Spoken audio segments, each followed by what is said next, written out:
He saw men with vicious burns on their arms and shoulders and others bleeding from their ears or nursing broken bones. He knew most of them by name.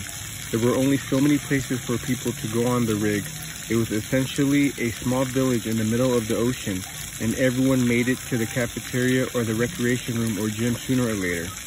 One man, however, looked only vaguely familiar, a man who seemed to be staring at him from across the crowded room.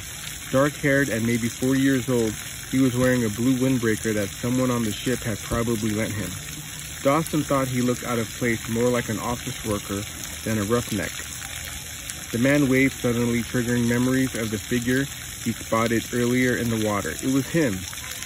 And all at once, Dawson felt the hairs on the back of his neck rise. Before he could identify the source of his unease, a blanket was thrown over his shoulders, and he was ushered to a spot in the corner where a medical officer waited to examine him.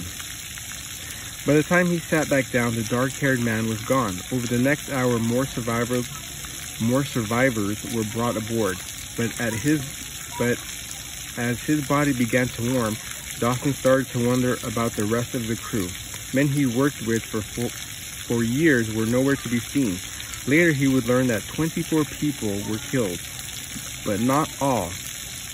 Most, but not all of the bodies were eventually found.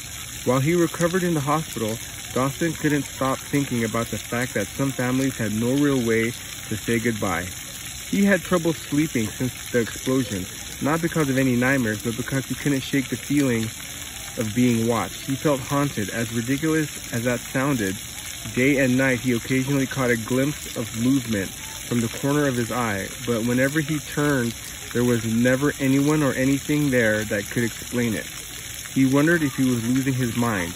The doctor suggested he was having post-traumatic reactions to the stress of the accident, and